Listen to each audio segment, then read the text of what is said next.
আসসালামু আলাইকুম। The friendship ডায়েরিতে সবাইকে স্বাগত জানাচ্ছি। আজকে আপনাদেরকে একটা নতুন রান্না দেখাবো। সেটা হচ্ছে লাউ পাতার সবুজে ইলিশের পাতলা ঝোল। তো এখন যেহেতু বর্ষাকাল, ইলিশ মাছ উঠে গেছে, টুকটাক পাওয়াও যাচ্ছে। তো সেই জন্যই আসলে এরকম একটা নতুন একটা রেসিপি রান্না করার প্রয়াস। তো লাউ পাতার জন্য একদম আঙিনার যে আসলে জাংলায় যে লাউ গাছটা উঠেছে সেইখান থেকে কচি কিছু পাতা আমি তুলে নিচ্ছি। শুধু লাউ শাকই না, এখানে কিন্তু পুঁই শাক উঠছে এবং পাশের একটা সজনে পাতা ছিল। সবকিছু মিলে কিন্তু দারুণ আর কি, নিজের গাছ থেকে যে তোলা সেটা। তো আমি কচি একদম যে লাউ পাতাগুলো আছে বেছে বেছে আমি সেগুলোকে তুলে নিছি।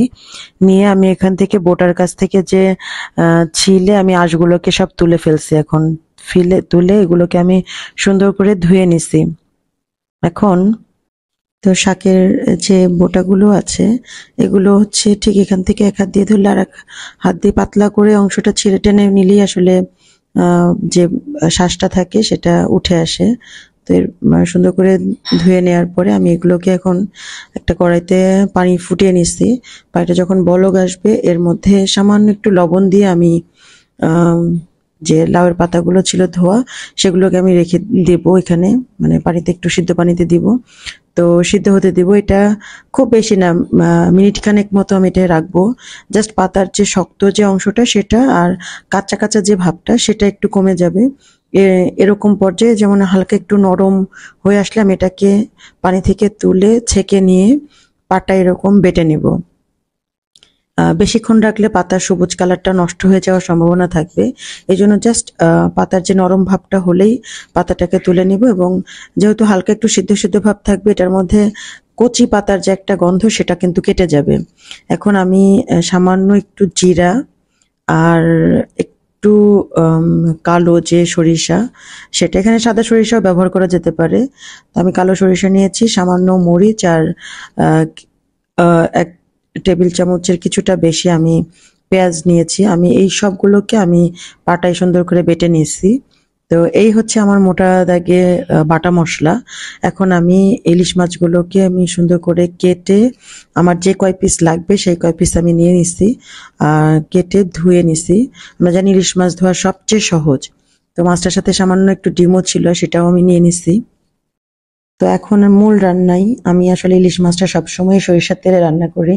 তো একটা পাত্র গরম করে সেটাতে আমি পরিমাণ মতো সরিষার তেল দিয়ে দিলাম। ইলিশ মাছে কিন্তু সরিষার তেলটা সবচেয়ে ভালো যায়। কেউ চাইলে এটাকে সয়াবিন তেলেও করতে পারে। তো তেলটা একটু হালকা গরম হলে আমি এটার মধ্যে একটু কালো জিরার ফোড়ন দিব। কালো জিরার সাথে সাথে আমি এখানে দুইটা শুকনা মরিচ ছিঁড়ে দিব সামান্য একটু ঝালের জন্য। তো কালো জিরাটা কিছুটা ফুটে উঠলেই আমি এই শুকনো মরিচটা দিয়ে দিচ্ছি। তো এখন হচ্ছে ইলিশ মাছের সাথে এই কালো জিরার ফোড়নের যে একটা ঘ্রাণ, এটা খুবই চমৎকার লাগে। তো এটা একটু সামান্য ভাজা ভাজা হলে আমি এটার মধ্যে সামান্য পরিমাণ পেঁয়াজ আর কাঁচা মরিচের কুচিটা ব্যবহার করব। কেউ চাইলে এই কাঁচামরিচ আর পেঁয়াজের যে কুচি এটা স্কিপ করতে পারেন, কারণ আমি যে বাটা মশলাটা নিয়েছি সেটার মধ্যে কিন্তু পেঁয়াজ এবং কাঁচামরিচ বেটে নিয়েছি।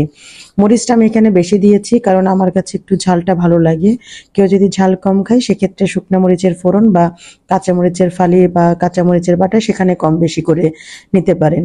তো পেঁয়াজটাকে আমি খুব বাদামি করে ভাজবো না, সামান্য একটু নরম হয়ে আসলেই আমি এটার মধ্যে মানে একটু হালকা যে পেঁয়াজের যে শক্ত ভাবটা এটা সরে নরম নরম হয়ে গেলে এটার মধ্যে আমি যে বাটা মশলাগুলো রেখেছিলাম, মানে সরিষা, জিরা আর যে লাউ পাতা, কাঁচা মরিচ আর পেঁয়াজের যে বাটাটা ছিল সবগুলোকে একসাথে করে নিয়েছি আমি এখানে। সবগুলো মশলাকে বাটা মশলাকে আমি এখন এই পেঁয়াজ তেলের মিশ্রণের মধ্যে পুরোটা দিয়ে দিব। আর সামান্য একটু পানি দিয়ে দিব যেহেতু মশলাটা যেন পুরো না লেগে যায়। এখন এই মশলাটাকে এই তেলের মধ্যে আমি খুব সুন্দর করে একটু ভাজা ভাজা করে নেব, মানে সোজা কথা মশলাটাকে প্রপার করে রান্না করে নেব। কারণ আমরা জানি ইলিশ মাছ কিন্তু খুব বেশিক্ষণ লাগে না রান্না হতে। এ পর্যায়ে আমি এখানে সামান্য পরিমাণ হলুদের গুঁড়া ব্যবহার করছি। আর পরিমাণ মতো লবণটা দিয়ে দিব। এখানে সবুজ রংটা বেশি ভালো রাখতে গেলে আম, হলুদটাকে স্কিপ করা যেতে পারে। তো আমার কাছে মনে হচ্ছিল সামান্য একটু হলুদ দেই, তাই দিয়েছি আর কি। তো হলুদ দেওয়াতে আসলে সবুজের যে একদম ফ্রেশ সবুজ ভাবটা সেটা কিছুটা একটু চেঞ্জ হয়েছে, তারপরেও সবুজ ভাবটা রয়ে গেছে আর কি। এখন সবকিছু মসলা আমার যা যা দেওয়ার সবকিছু দিয়েছি। মশলার উপরে এরকম তেলটা ভেসে উঠলেই আমি মাছগুলোকে একে একে খুব আলতো হাতে আমি মশলার মধ্যে মাছগুলোকে ছেড়ে দিব। আর ইলিশ মাছ খুব নরম, খুব অল্প সময় লাগে রান্না হতে, এই জন্য মশলাটাকে আমি প্রথমেই আসলে পুরোদমে যে কষানোটা সেটা করে নিব। তো এখন মাছগুলোকে আমি একে একে সব দিয়ে দিছি, দিয়ে এখন এটাকে আমি কিছুক্ষণ ঢাকা না দিয়েই খোলা অবস্থাতে এটাকে ইলিশ মাছটাকে এর মধ্যে মশলার মধ্যে রান্না হতে দিব। তো একবার যখন হয়ে যাবে তখন আলতো হাতে এটার অপর পাশে আমি উল্টে দিব, কারণ ওই যে বারবারই বললাম ইলিশ মাছ কিন্তু খুবই অল্প সময়ে সিদ্ধ হয়ে যায় এবং খুব জোরে জোরে নাড়া দিতে গেলে কিন্তু মাছটা ভেঙে যায়, যাবে আর কি। তো এই জন্য আমি খুব আলতো হাতে একে একে সবগুলো মাছকে উল্টে দিচ্ছি। অপর পাশটাও সামান্য পরিমাণ একটু রান্না হলে আমি এরপরে এটার মধ্যে পরিমাণ মতো পানি ঢেলে দিব, মানে ঝোলের পানি সহ একবারে পানিটা দিয়ে দিব। তো এখন আমার এই যে মাছগুলো সব উল্টানো প্রায় শেষ। তো মাছের উপরে এক পর্যায়ে তেল ভেসে উঠেছে। তো এখন মোটামুটি আমার মাছটা মানে যে মশলার সঙ্গে যে সুন্দর মতো যে মিশানো সেটা হয়ে গেছে এবং তেলটাও ভেসে উঠছে। এই পর্যায়ে আমি এটার মধ্যে পানি দিব। তো ইলিশের এই ঝোলটাকে আমরা একদম পাতলা ঝোল খাই, এই জন্য পানির পরিমাণটা কিন্তু বেশ খানিকটা যাবে, যেখানে মশলাটা খুবই পাতলা একটা ঝোল হবে। তো এই যে দেখেন একদম তেল কিন্তু ভেসে উঠছিল এই সময়টা।